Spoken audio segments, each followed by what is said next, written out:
Let's continue from where we left off last time. What exactly is the issue with CBDCs? What do you think are the 3 key conditions it must satisfy? First, it must be issued by a central authority. Second, it must be widely usable by the public. And third, it must exist in digital form. It doesn't matter what form it takes or what name it's given. What matters is that it meets these 3 criteria. This is important to us because a CBDC that fulfills these conditions is inherently geopolitical in nature. It's considered geopolitical because once such a currency is introduced, it will reshape the global order. There's no formal name for the system we currently live under. Until President Nixon ended the dollar's convertibility into gold in 1971, the system was referred to as the Bretton Woods system. In 1944, 730 delegates from allied nations convened in Bretton Woods, New Hampshire, led by 2 key figures, the UK's John Maynard Keynes and the US's Harry Dexter White, both of whom had spent 3 years preparing for it. Together they laid the foundation for a new international economic order. The rest were in truth bystanders. Those 2 shaped the system. Up until the 19th century, the world order was defined by a few Western empires dividing up the globe, upholding a sense of universal order within their spheres of control, and managing their relations with other empires through specific agreements and tailored arrangements. Naturally, this led to hierarchies of dominance and subordination. There was always a core and a periphery marked by a relationship of subordination. From the American idealist perspective, World Wars I and II were seen as wars between imperial powers, which is accurate, at least in form. They viewed imperialism as the root cause. And that leads us to today's central question. Let's agree on this. No more empires, no more wars, let's trade. Open up domestic markets, protect maritime trade. This marked a fundamental shift. American idealists led the conversation at the time until the Korean War. Anti-imperialism took precedence over anti-communism. But the Korean War marked a turning point. From then on, the US pivoted toward anti-communism, shifting its focus. Surprisingly enough, when the Bretton Woods system was being formed, the United States did not side with their wartime ally, the UK, but instead leaned toward the Soviet perspective. Ironically, the Soviets didn't even join the system. Keynes is someone we simply cannot ignore in economics. And at that time, he represented the UK, trying to salvage the remnants of a collapsing British Empire, desperately clinging to the US in hopes of keeping it afloat. That desperation was somewhat softened because it was Keynes. Even Dexter White from the US regarded Keynes as his intellectual mentor. At that time, Keynes was recognized as one of the greatest minds of the 20th century. He was often mentioned alongside Einstein. That aura of brilliance around Keynes was all Britain had left at that point. And yet, Keynes kept getting pushed aside because ultimately it was all about power. In the end, things played out almost exactly as the US had intended. But that doesn't mean Keynes's ideas had no impact on how things turned out. In fact, Keynesian thought was the dominant paradigm at the time. Even Dexter White and others challenged him within the framework of Keynesian logic. The post-war order was built on Keynesian principles, and we've been living under that order ever since. But with the emergence of CBDCs, it faces the risk of fundamental disruption. Let's not just call it Bretton Woods. Let's call it the post-1945 order. And at the heart of that post-1945 system is the US aircraft carrier fleet. It's not just one aircraft carrier. Each one sails with an entire battle group, including cruisers and support ships. And the US has over a dozen of them. These carriers underpin what's known as freedom of navigation. That is the geopolitical foundation of the post-war order. So when economists talk about the post-1945 system, they're often referring to something that's rarely explained to the public, an underlying order that goes largely unspoken. The global economic and trade system must remain stable, and we tend to believe that stability is somehow natural, especially for people living in South Korea, like you and me. But in truth, it is not inherently stable. It's not something that naturally falls into place. There's really no better word for it. It's a power-based order enforced by the United States. In concrete terms, US aircraft carriers were the backbone of the economic system. No one has ever put it quite that way. But this semester, that's exactly the kind of theme we'll explore. The Triffin dilemma in particular is critically important. It's something you need to understand. The Triffin dilemma is actually quite simple. One of the core features of the Bretton Woods system was this. The US dollar served as the global reserve currency. When a nation's domestic currency is used as the global reserve, as the standard for settling international trade, a very specific issue arises, which Yale economist Robert Triffin, he was Belgian by the way, outlined very clearly in the 1960s. People often assume the US just prints dollars and tosses them around like paper money handed out at will, but it doesn't work that way. Those dollars have to be transferred through concrete mechanisms. Ultimately, the US distributes dollars by importing goods from abroad. They pay with dollars to buy semiconductors or to import oil, for example. And of course, people use dollars to buy American goods too, right? So in net terms, the amount of dollars the US issues is equal to its current account deficit. The US must run a current account deficit to supply dollars globally. But when those deficits accumulate, they erode the US financial credibility. Eventually, a crisis of confidence in the dollar emerges. That's why it's an unsolvable dilemma. Now, if the US tries to improve dollar credibility by running a trade surplus, what happens? The central bank starts pulling money out of circulation. They sell long-term bonds to absorb liquidity. They flood the market with long-term bonds. You can't really buy snacks at a convenience store with those, right? So they drain cash by selling treasuries. What's the result? Liquidity dries up in the real economy. And then you get a liquidity crisis. So if the US runs a trade surplus to protect the dollar's credibility, the rest of the world suffers from a dollar shortage. It becomes difficult to get your hands on dollars. So naturally, alternative currencies or systems are bound to emerge. But here's the surprising part. It shows how short-sighted people can be. Remember how I just praised Keynes earlier? When Keynes and Dexter White were designing the post-1945 system, they never imagined that the US would one day run trade deficits. At the time, the US was an overwhelming trade surplus nation. It also held the largest gold reserves. What issues did Dexter White and Keynes struggle with while designing the Bretton Woods system? With a gold standard, none of these problems would arise because gold isn't issued by any one country, it's neutral. Trade imbalances are naturally corrected through gold flows. Of course, not in the short term. Short-term shocks still happen. So what makes sense logically and what causes short-term crises, those are two very different things.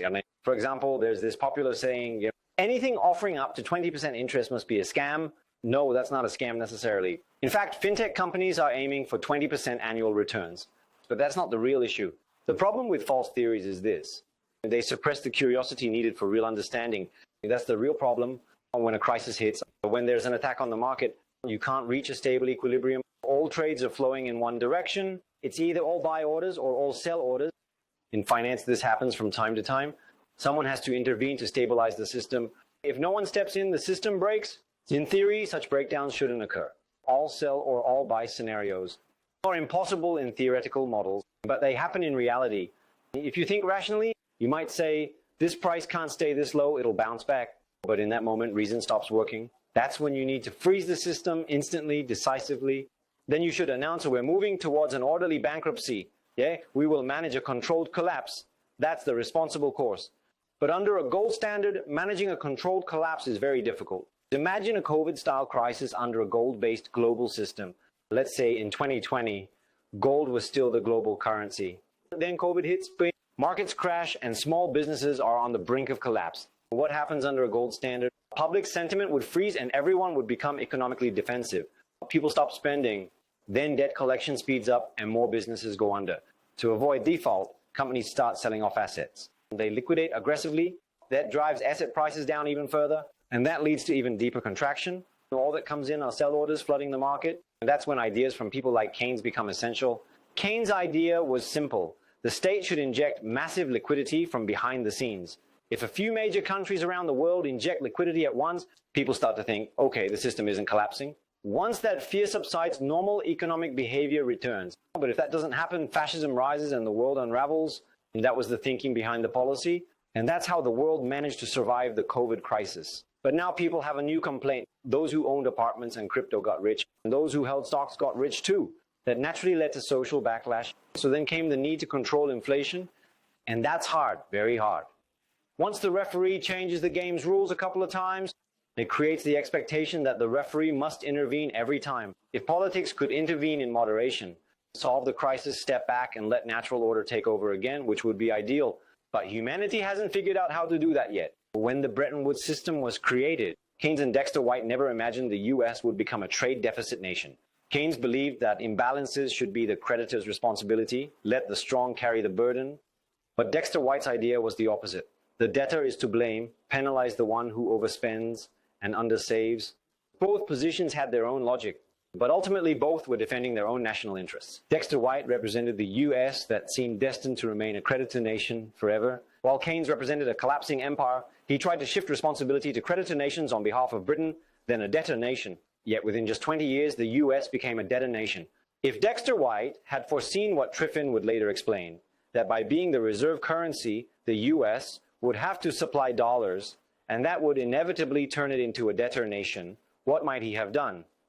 If Keynes had said, creditors must take responsibility, White might have replied, Yes, you're right, and then imposed strict controls on creditor nations. He might have even set limits on how much surplus a creditor could accumulate. In the end, had Keynes gotten his way, the US today wouldn't be blaming debtors but would be constantly squeezing its creditors, keeping the pressure on Japan and West Germany. That's the theme of The Revival of the Dollar by Paul Volcker. Alan Greenspan was the one who managed the system, but it was Paul Volcker who changed the game. Volcker planted the seeds, but it was Greenspan who reaped the rewards. So people remember Greenspan, but by now we all know that the problems accumulated under him led to the 2008 financial crisis. In truth, it was Volcker who saved the dollar. He co-wrote that book with Toyo Gyoten, a key figure in Japan's Ministry of Finance. It was published 20 years ago, but the Korean translation only came out 2 or 3 years ago. In that book, you'll see what Volcker, then chair of the US Fed, demanded of Japan and West Germany to stabilize and preserve the dollar's global dominance. The dollar's international standing has been maintained up to now, within the context of the post-1945 system. It's not as if they built a perfect system at the start that kept running smoothly ever since. It survived only because it was constantly patched and revised to fix its flaws.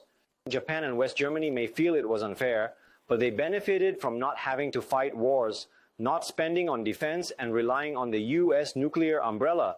They could focus entirely on economic growth, not national security.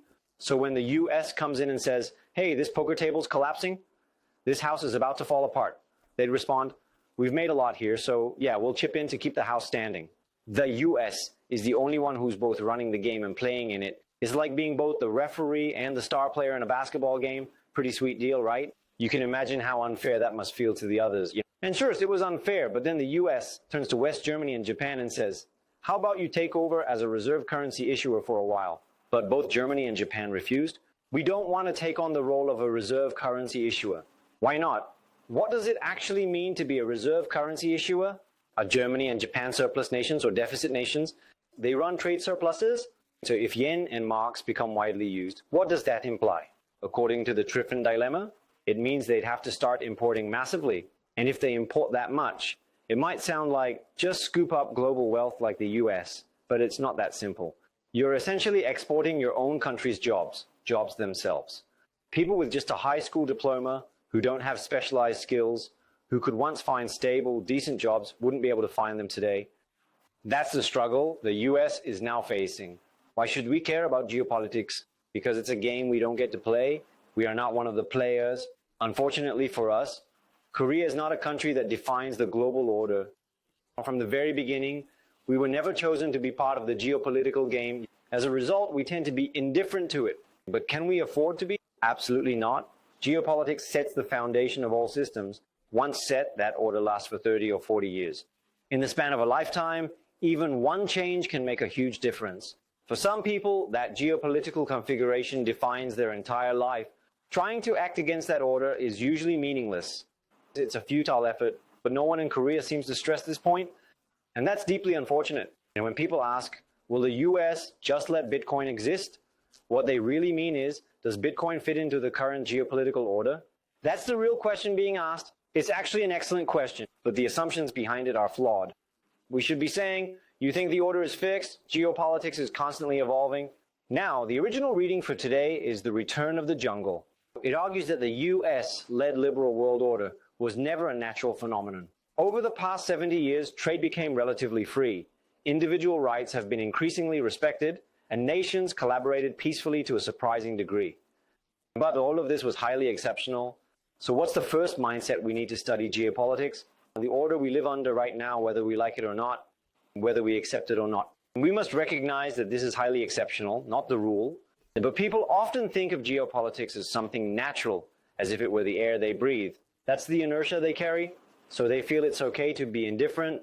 I can understand the apathy. After all, it's not like we can change much. But if you understand it, it helps you choose a career wisely, plan for retirement, or make smarter investment choices. It all matters in your actual life. In The Return of the Jungle, the author makes this point. Geopolitics is making a comeback norm. People believed we were in the age of geoeconomics. This belief was especially strong among US elites starting from the Clinton era. They said, geopolitics is over, power politics is a thing of the past. Like the claim, history has ended. Remember that? That optimism that economics would replace geopolitics has now ended. They have learned how to achieve state-led capitalism that is compatible with oppressive governments. And there was a naive belief that prosperity required liberalization, and democracy was necessary for freedom, and that peoples would naturally choose prosperity. So they were under the illusion that most nations would adopt the Western way of life. But China shattered that illusion. Here's a country with a massive population that maintains an authoritarian system and still grows fast enough to surprise the West, all while strengthening its military. History is purposeless. What does that mean? It means history isn't guided by divine purpose or headed towards some predetermined end. From our perspective, history can even regress. The author's core message is this: the past 75 years were not the new normal. They were an exception, an outlier in history. The system designed by Keynes, Dexter White, and the United States, the international monetary and trade system we've lived under, it was never normal, and it may be nearing its end. What matters for us is Korea, the previous generation within this global system, wisely recognized and seized the narrow window of opportunity that was presented to our country. At the end of the war, we were economically comparable to Sudan. But now, in terms of total GDP, we rank around 11th or 12th globally. And when oil prices rise, Russia overtakes us. But when they fall, we pull ahead again. A country this small is producing as much as one that massive. It's a growth story that's almost unprecedented. So now, in this shifting geopolitical landscape, can we navigate the China factor and respond to it? That's one of the core questions we'll explore this semester. China, in seeking both national power and prestige, is trying to reshape East Asia's geopolitical order. They are not content with the status quo. If they were, they'd leave Taiwan alone, and Hong Kong too. But it's clear they want change. They're drawing up the first and second island chains. You know where the first island chain extends to? South Korea falls within it. China considers us part of its inner sea, its first island chain. The second island chain reaches all the way to Guam. It's reminiscent of what Imperial Japan dreamed of 100 years ago, the territories they envisioned and actually occupied. The second island chain matches Japan's old Greater East Asia vision. And that's why they say geopolitics is destiny. If not Japan, then it's China. And the US just keeps facing the same enemy in a different form. Back then, it was Japan. After the US beat Japan, China popped up saying it now wants everything west of Guam. The real question is how the US will respond or retaliate. And that's something that concerns us directly. It's tied to us to Korea. The US has already labeled China a real threat. The US is like an aircraft carrier. It may seem chaotic and noisy inside, like it's in a state of near civil war, right? But once it sets its geopolitical direction, it follows through. The question is, where does that leave Korea? Can Korea reaffirm its alliance with the US and position itself strategically in counterbalancing China? Will the US continue to station troops here, enabling Korea to sustain its industrial development and remain a critical pillar of the global economy? That question is absolutely critical. Let's say the US develops a strategy to counter China, but its forces in Korea and Japan play very different roles. The forces in Korea are army-centered. They're static ground troops with limited strategic flexibility. You need to see this through the lens of US strategic elites who think in terms of the grand game. From that perspective, the US forces in Korea look like this. They're troops that must stay put on the ground, and the US never has enough ground forces. The US is always short on infantry, especially for projecting power deep into Eurasia. The US Navy and Air Force are dominant, but its army is not. Yet it has army units tied down on the Korean peninsula. So the question is, can that force be used flexibly? The US would certainly want to. But Korea has to consider China's response. If the US forces in Korea shift from deterring North Korea to actively countering and containing China, serving as a check against China's southward expansion. Some administrations in Korea will support it, others will fiercely oppose it. But the US forces in Japan were originally an occupying force, so they didn't do things like team spirit exercises with Japan the way they did with Korea, not until the 1980s anyway. On paper, Japan and Korea have defense treaties with the US, but even the names are different. The US forces in Japan are in reality stationed in a country the US once occupied. And its territory they took at great cost in World War II. Places like Okinawa were under direct US control. And it was only in the 1970s that Okinawa was returned to Japan for strategic reasons. Because they were there as occupiers, it wasn't a partnership at first. We defeated you in war, we occupied you, was the unspoken premise. It's only because America chose not to become an empire that it doesn't act like one now. So while it's officially for Japan's defense, in reality it's used for entirely different purposes. It was used during the Korean War and later as a logistics base in Vietnam, even into the Iraq War. If you look at a map, you'll understand why Okinawa matters. With Okinawa, the US can execute its Eurasian strategy, controlling sea lanes and resource flows. Okinawa is the key US military base in that equation. The US forces in Japan are mostly Navy, Marines, and Air Force, not ground troops. They're incredibly flexible. Korea's and Japan's attitudes toward the US are fundamentally different. Korea has a fundamentally asymmetrical mutual defense treaty. Since the 1980s, Korea has been demanding a more symmetrical relationship. Japan, meanwhile, has consistently said, we don't want a military, we just want to focus on the economy. They've chosen to prioritize economic growth above all else. Maybe it's because they pushed militarism to its extreme and paid the price with 2 atomic bombs. They have, in my view, a national trauma. No one forced them, but they adopted the 3 non-nuclear principles. No possession, no production, and no introduction of nuclear weapons. They declared this early on. It's a rather unique stance. Their position has been, we'll do the economy, you do the military. But starting in the 1970s, the US began to say, we'd really like Japan to share some of this burden. We're stretched thin, especially during the Vietnam War. Things got tough. So the US kept pressuring Japan to build up its military and to take a leading role in countering China. But Japan never demands equal footing with the US. They aim for total alignment. So today, wherever the US sends troops, Japan often follows, be it for military operations or exercises. So from the US perspective, which is more valuable, the US forces in Korea or the US forces in Japan? The answer is clearly Japan. The US forces in Korea could be withdrawn. The US forces in Japan are essentially permanent. This has always been part of the US grand strategy. From the beginning, both forces have been under constant discussion for potential withdrawal. And they keep drawing them down until something happens. They scale back, then build up again. Whenever another incident occurs, then pause again. So overall, the trend is reduction, interrupted by crises. What we're doing now is the study of international politics as framed by scholars. I'm not a scholar myself, but we'll base our analysis on the literature. After all, most books are just compilations of peer-reviewed papers. Conspiracy theory, on the other hand, assumes that a few elites control the whole US behind the scenes. But international politics doesn't look at it that way. The US is just as complex and fragmented as we are. That's why understanding the country is crucial. Understanding the US isn't just about understanding one country. It's about understanding why the US intervened in the Korean War, why it went into Vietnam, and why it invaded Iraq. Understanding the US is key to grasping these events. And in the future, the global order will shift again, driven by the US. Unlike in conspiracy theories, the US is not a monolith with a single agenda. Well-respected scholars in international politics say the US wears 3 faces. The first is this figure, President Woodrow Wilson. During World War I, he promoted the principle of national self-determination. We call this worldview Wilsonian, and perhaps no one embodied it more than Jimmy Carter. This is the idealist tradition in American foreign policy. Now, the man in the center looks like a tough guy, right? He really was one. That's Andrew Jackson. His worldview is called Jacksonian. The man on the right wasn't a president. He could have been, but he came from a British colony in the Caribbean. He started as a clerk and rose to become America's first Secretary of the Treasury, Alexander Hamilton. He founded the US central banking system. He died in a duel before he could become president. Hamilton was a cold, calculating thinker, a representative of Machiavellian realism, you might say. Foreign policy should be strictly interest-based, always aligned with US national interest. That's realism. Now, if I weren't teaching you geopolitics, what would my stance be? If you boil geopolitics down, what's left is realism. You could say nearly all international relations scholars are realists. The rest are often not shaped by political scientists, but rather by lawyers or politicians making their own claims, and then scholars categorize them. The only consistent academic framework is realism. Realism isn't about saying this is what we should become. It's about looking at how nations actually behave through a realist lens. Like, did the US come here for justice? No, they came because it benefits them. That's realism. Understanding these 3 worldviews of the US is crucial for you. You're familiar with the Monroe Doctrine, right? At the time, there were Spanish colonies in North and South America. Along with French territories, the European powers were deeply involved.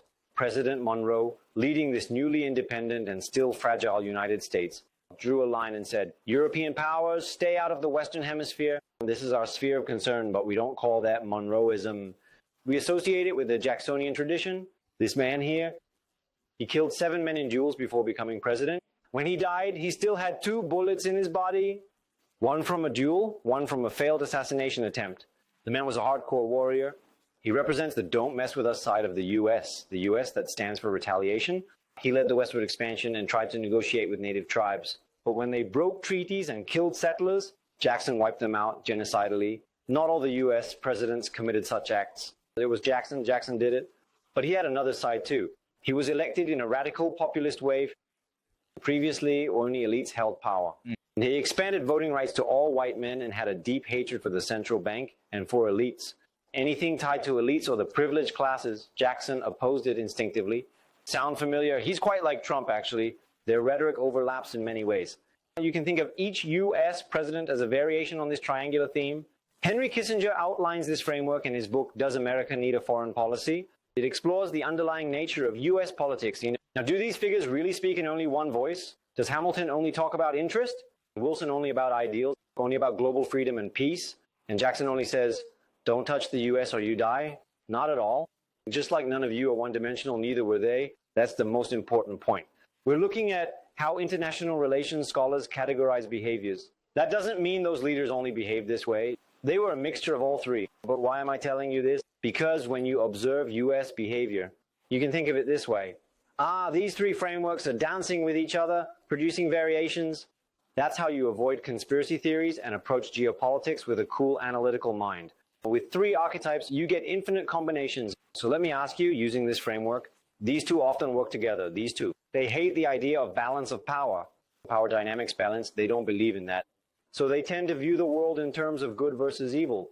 That's their tendency. They don't believe in limited war. You win or you lose, that's it. A person like this doesn't wage a limited war, right? Same goes for this one. This is a flaw of idealism. That's what idealism always struggles with. But that one over there, he's cool-headed. He'd say, there's a war in Korea. What's in it for us? Nothing. Then don't send troops. And just send weapons, maybe. That's exactly what they're doing in Ukraine right now. When you look at all this, anyone who judges it by right or wrong is the most childish. I'm saying this because I believe you're mature enough. This kind of conversation doesn't work with kids. Because you should see international politics this way. It's simply a system, a structure, like gravity. Just as the moon has gravity, so does Earth, so does this world. The key is to understand it as it is, not whether it matches our moral preferences. That's why the Joseon dynasty collapsed. They thought they could define everything themselves. They created their own morality. We don't have that privilege. That's true arrogance. Understanding this system as it is, that's humility. Okay? Now, what makes these two different from that one? Wilson believes something different. To your ears, since you've been educated this way, his view probably sounds correct. People have far more in common than differences. They are rational and capable of agreeing on a common good. Therefore, with thoughtful effort, lasting peace is possible. And we can reach permanent peace through institutions. That's called universalism. But these two, Jackson and Hamilton, would scoff, that's nonsense. People are nothing alike. We have nothing in common with the Native Americans. And that's something Jackson might say. As for Hamilton, universalism sounds noble, but it doesn't hold up. The world is far more fragmented than you think. No matter how hard you try to persuade them, they won't listen. So we have universalism versus particularism. These two believe in particularism. This is crucial. These two, Wilson and Hamilton, are opposites. And they're the ones constantly at odds. They usually fight each other. And this third one, Jackson, capitalizes on it. And eventually one side prevails. It's astonishing how neatly this breaks into three. That's why the Jacksonian side holds the leverage. These two, the idealist and the realist, clash. The third sells the narrative. Some would call this one isolationist. Now, these two clash, but they also share something important. They both believe the U.S. interest exists beyond its borders. The fate of the U.S. doesn't lie solely within its own territory. If Eurasia turns red, taken over by communists, or Europe falls entirely to Germany, and Japan dominates the Asia-Pacific, can the U.S. remain a democracy in that world? No, says the idealist. That's why the U.S. entered World War I and II. Meanwhile, the realist says, we need to trade with other nations. We need to import resources and export goods through trade. Our interests clearly lie beyond our borders. But the isolationist says, none of that matters. Why deal with those barbaric foreigners? Our land is big enough. We can be self-sufficient. We'll protect jobs and stay put. And if they mess with us, retaliate immediately. They launch a missile, nuke them. Koreans just wipe out the whole village. These are the three lenses through which you must view the US-led international order. But here's what you need to be careful about. These figures aren't that one-dimensional. If you listen to their rhetoric, all three include every element. Even the realist has ideals. They all care about US interests too, and scholars simply sort them this way for analytical clarity. This one's idealism, that one's realism, and the third, isolationism. But why did the realist, Hamilton, die in a duel? He was a realist, but also romantic, at least about himself.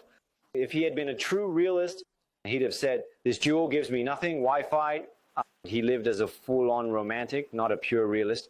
And then there's Jackson, died with 2 bullets in him, total alpha male. As president, he literally battled the entire US system. A fascinating figure. In US diplomacy, the word interest is practically taboo. Kennedy once said, "We shall bear any burden, support any friend, oppose any foe." That's Kennedy. In the pursuit of liberty, the US has no interests, only friends. This is how the US sees itself, altruistic, not selfish. Deeply altruistic in its own narrative. Now contrast that with Britain, which also speaks English. They're like fraternal twins, but in Britain's imperial heyday. Lord Palmerston said this in the mid-19th century. "We have no eternal allies and we have no perpetual enemies. Our interests are eternal and perpetual." That's the kind of bluntness allowed in British political culture. In contrast, even the most realist US presidents beg. Talk about moral causes, not their own interests. It's a forbidden phrase. So critics of American imperialism often say, "You hypocrites." They call them hypocrites over and over. But that attack misses the point. The US real pathology is this. US politicians constantly speak in altruistic terms. Take the climate accords. Let's save the planet. That's the rhetoric. So what's the problem? The problem is, it's not hypocrisy. They actually mean it. That's what makes it so unsettling. Why is sincerity the problem? Because every nation is expected to pursue its own interest in foreign policy, obviously. That's the rational thing to do. So other nations also expect that same rationality. But the US is sincere. That's the problem. That's why it's so unpredictable. Rational actors compromise when they recognize strength in the other. But if you define the other side as evil, then compromise is impossible. That's what the US showed in Vietnam. So now I'm breaking down each side of the triangle. A balance of power policy centered on national interest. Realism is rooted in national interest. And politically, that means balance of power. That's where the US is headed right now. But here's the biggest flaw in balance of power logic. When the US has a known adversary, in the Cold War, it was the Soviet Union. Before that, it was Hitler and Imperial Japan. The enemy can predict how the US will act when rationalism goes too far. Whereas if the US behaved more like Jackson or Wilson, the enemy might say they're serious or call them hypocrites, sure. But with Jacksonian types, they say, totally unpredictable. Hamiltonians, way too predictable because it's all about the US interest. So when Kim Il-sung approached Mao and Stalin, saying, please let me attack South Korea, they asked, "Are you sure the US really won't intervene?" Kim Il-sung insisted. "They definitely won't come." "Absolutely not." Stalin said, "If they come, we'll really be in trouble." That's documented. It's all in the historical records.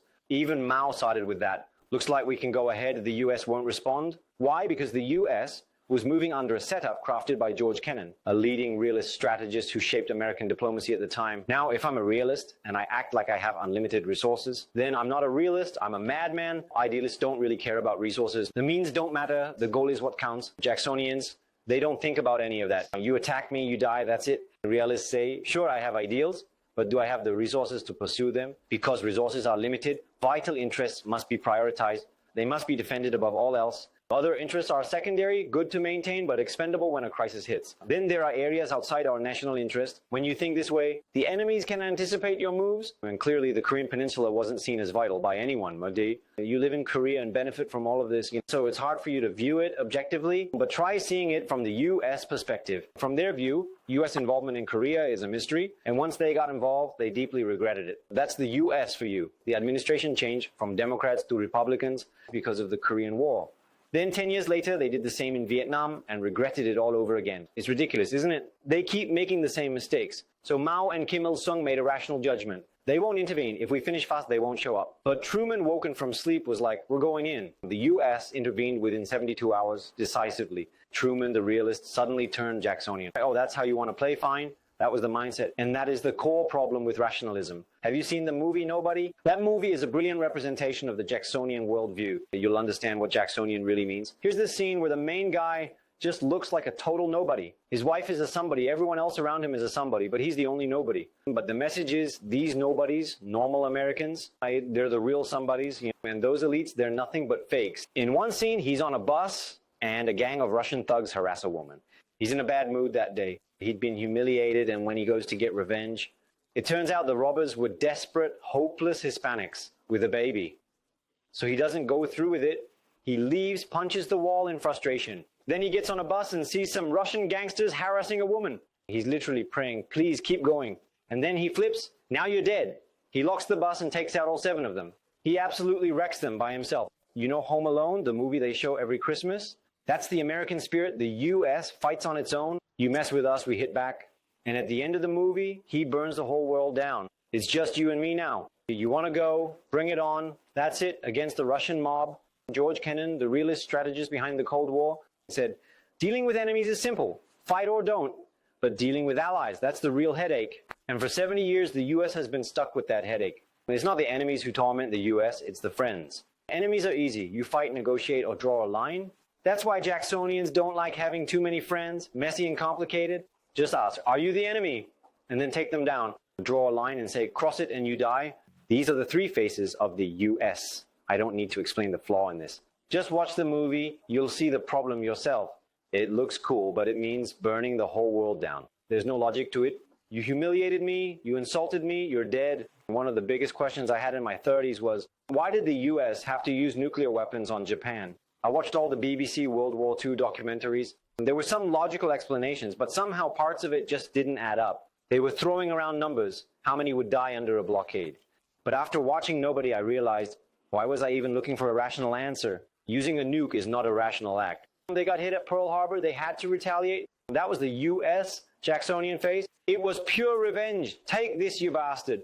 And they regret it, still do to this day. We don't use nuclear weapons. Now you see the three faces of the US. The variations created by these three faces define the US-led world order today. The US strategic instinct is offshore balancing. You have to understand that as the default setting. Every US statesman understands this as the underlying principle, because that's how the planet is structured. There's the Western Hemisphere here, and then Eurasia over there. So just like Monroe when it comes to either the Western Hemisphere, meaning North and South America, or Eurasia, if any military force, naval, air, or ground, is projected into either region, all three US identities react in unison. They respond the same way. Idealist America will push back. Isolationist America, even more so. And realist America too. Challenge American dominance in the Western Hemisphere. Then all three faces react, no debate needed. You see why they don't hesitate? There's no room for compromise. Whether in terms of national interest, national pride, or national ideals, none of them allow it, because the US sees itself as the guardian of democracy and liberty, a nation specially chosen by God. So, defending America is in itself a sacred ideal. No other nation thinks that way, but the US was built on a contract and sincerely believes it has a divine mission. Like I said, you can't just write it all off as hypocrisy. In the US, it's genuine belief. You may scoff, but in that sense, the US really is exceptional. And that exceptionalism is our reality. Near the end of the Bush administration, he launched interventions everywhere. He hit Afghanistan, 9/11, Afghanistan, Iraq, your suspects, bombed them both. And yet even Bush, when Putin invaded pro-US Georgia, did absolutely nothing in response. In the Western Hemisphere, all three US faces act the same. Or across the ocean, somewhere deep in Eurasia where the Soviets are redrawing borders, same outcome.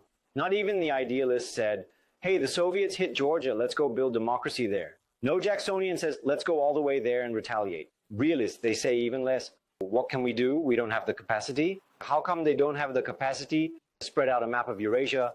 Beyond Europe and East Asia, the US has no way to project force into the continent's core. They lack ground forces. The US is a naval power. When it comes to Eurasia, the US strategy is all about maintaining balance. It plays the role of an offshore balancer, letting others keep each other in check. So when do the three faces of the US actually disagree? Korea, Vietnam, Iraq.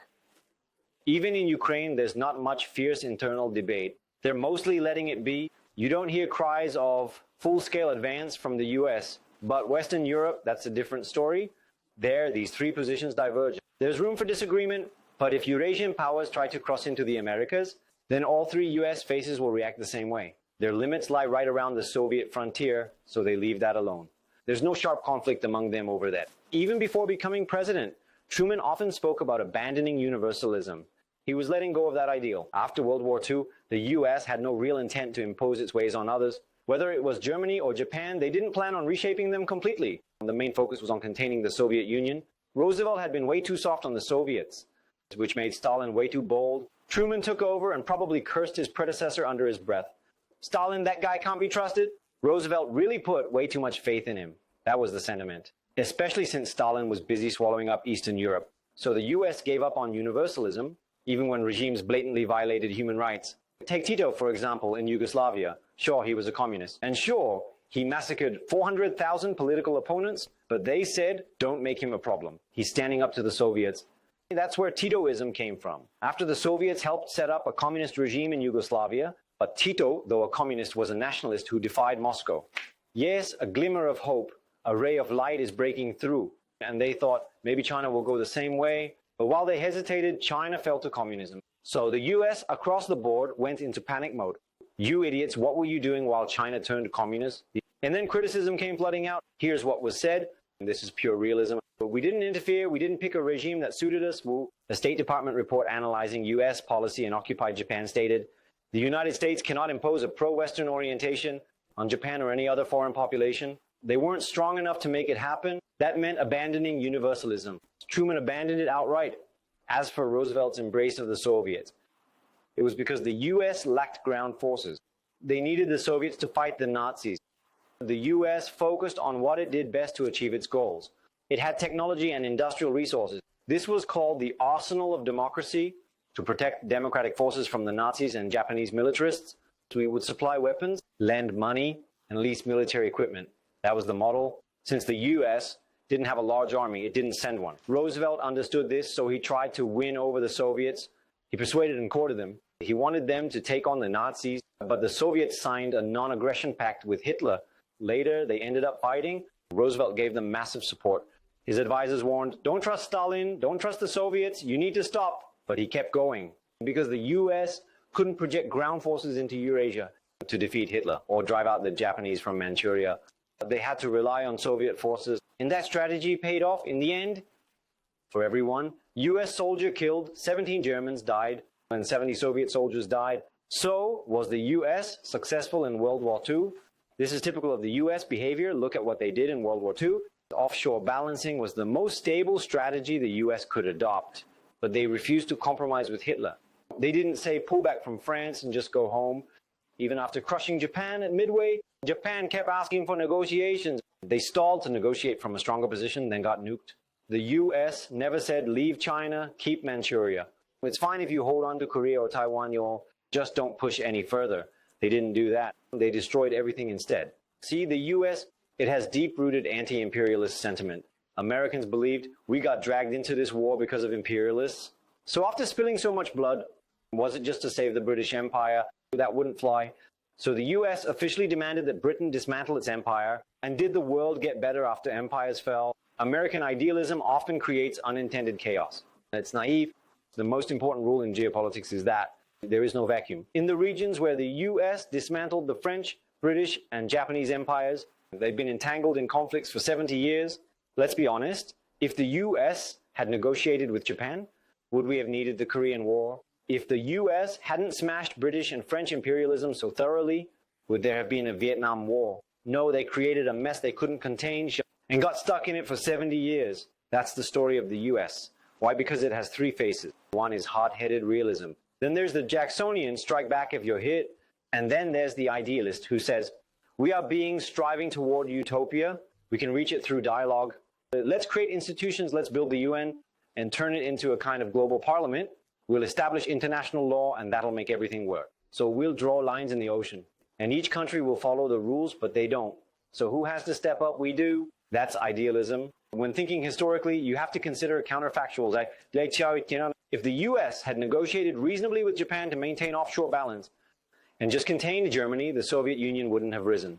The reason the Soviet Union became a superpower was because France and Germany, who should have checked it, were destroyed. The Soviet Union wasn't a country in Siberia, it was one in Europe.